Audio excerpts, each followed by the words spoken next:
فرمایا کرتے تھے یہ جو اہل حدیث اور دیوبندی بریلوی ہے نا، یہ کوئی فکری اختلاف نہیں ہے، یہ مزاجوں کا اختلاف ہے. بچہ جب پیدا ہوتا ہے تو غیر مقلد ہوتا ہے، بولتا جاؤ میری مرضی، میں ٹانگیں چوڑی کروں پتلی کروں. ٹھیک ہے نا، یہ کیا کہ حضرت جی نے فرمایا، فلاں مجتہد نے فرمایا، مجھے حدیث کا حوالہ چاہیے. حدیث دو گے بھی تو اس کو سمجھ میں آ گئے تو ٹھیک ہے، نہیں آئے تو نہیں سمجھا سکتے آپ اس کو. تو یہ بچہ غیر مقلد ہوتا ہے. پھر بڑا ہو کر وہ دیوبندی بن جاتا ہے. تھوڑی سی یعنی ایسا بھی نہیں ہوتا کہ ہر چیز جائز ہے، جیسے بریلوی حضرات ہمارے کرتے ہیں نا، تیجا 40واں کہتے ہیں، براڈ مائنڈڈ تھوڑے زیادہ ہوتے ہیں وہ، کہ یار سب ٹھیک ہے یار.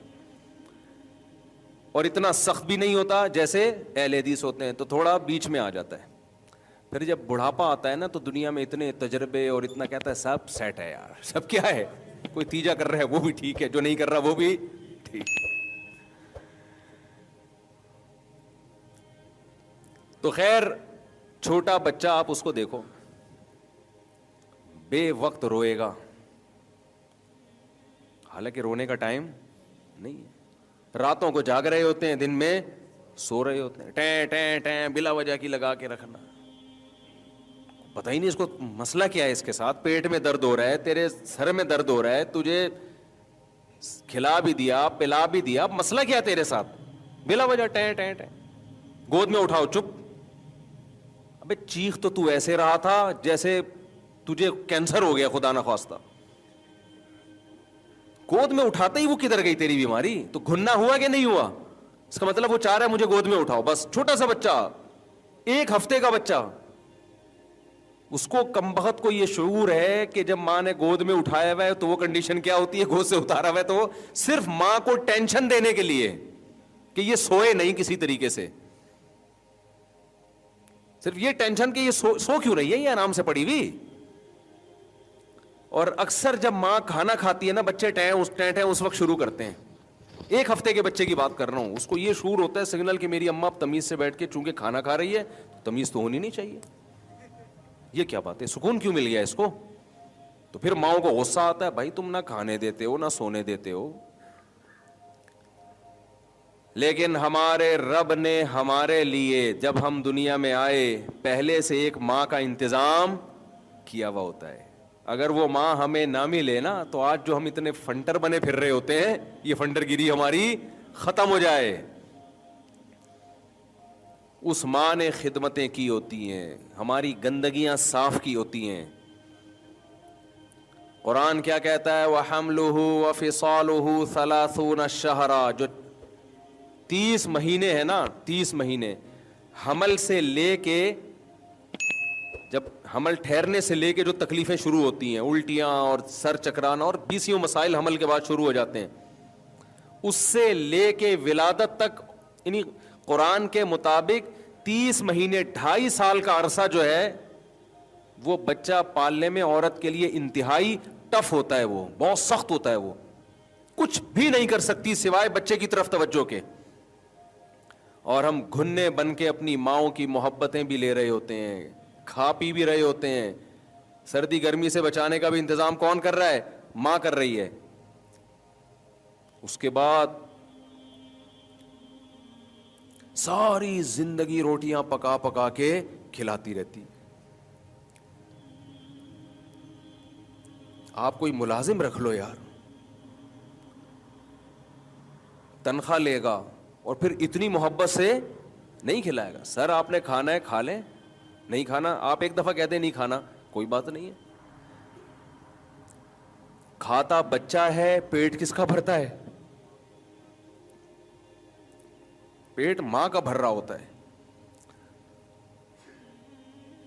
تبھی تو قرآن کہتا ہے حتی اذا بلغ شدہ، جب بھرپور طاقت اور قوت کو پہنچتا ہے نا انسان، تو شکر گزار لوگ اپنے والدین کو یاد رکھتے ہیں، ناشکرے لوگ بھول جاتے ہیں.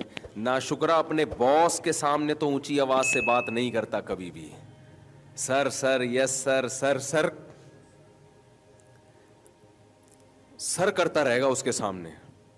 آج باس کا موڈ تھوڑا آف ہے یار، سر سے ذرا احتیاط سے بات کرنا. یہ سلوک گھر میں باپ کے ساتھ بولو نہیں ہے، نہیں چل رہا. ماں کے ساتھ نہ باپ کے ساتھ چلتا ہے یہ سلوک، نہ ماں کے ساتھ. الٹا اس کی جائیدادوں پہ نظر رکھ کے بیٹھے ہوئے ہوتے ہیں، یہ مرے گا کب اور ہمیں پیسہ. ماں اگر مر گئی ہے، وہ نکاح کرنا چاہتا ہے، اس کو نکاح نہیں کرنے دے رہے کہ جائیداد کا بٹوارا نہ ہو جائے، کوئی ستیلا بچہ نہ پیدا ہو جائے. کہتے ہیں نا جب غیرت ختم ہو جائے تو جو چاہے کرو. انت ومالک لابیک، حدیث میں یہ نہیں ہے تیرے باپ کا مال تیرا ہے، حدیث میں تو جو کما رہا ہے کس کا ہے؟ وہ تیرے باپ کا ہے. تجھے تو چاہیے تو اپنا بھی اس کو دے دے.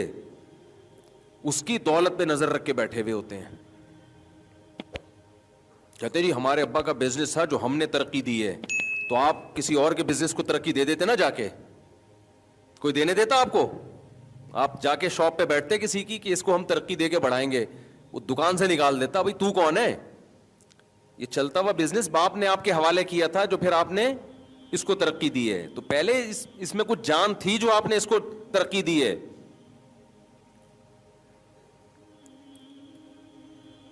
تو سب سے پہلا حق اللہ کا، اور قرآن میں اللہ اپنے بعد سب سے زیادہ بڑا حق کس کا بیان کرتا ہے؟ سب سے بڑا حق والدین کا بیان کرتا ہے. تو والدین بھی ڈکشنری سے نکل رہے ہیں. بدتمیزیاں، لڑکیاں ماؤں کے ساتھ تمیز سے بات نہیں کرتی، بیٹے باپ کے ساتھ تمیز سے بات نہیں کرتے.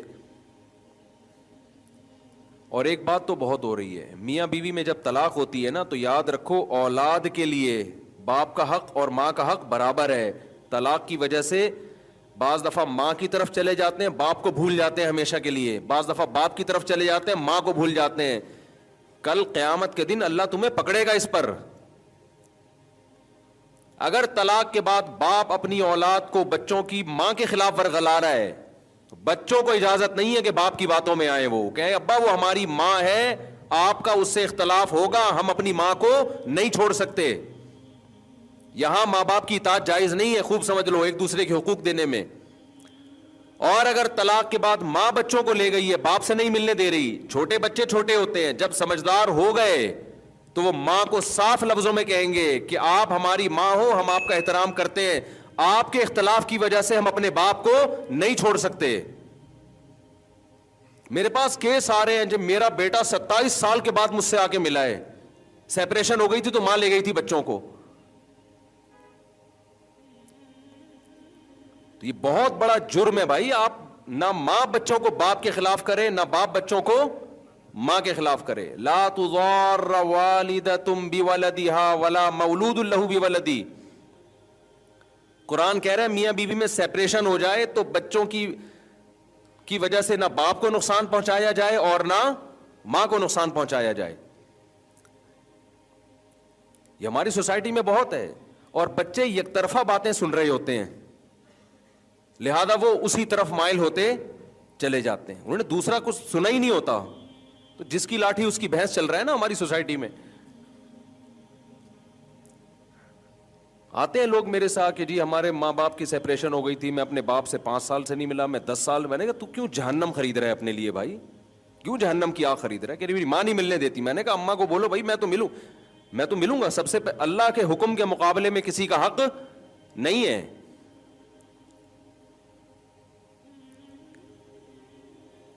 تو اللہ نے اپنے بعد سب سے بڑا حق کس کا رکھا بھائی؟ والدین کا.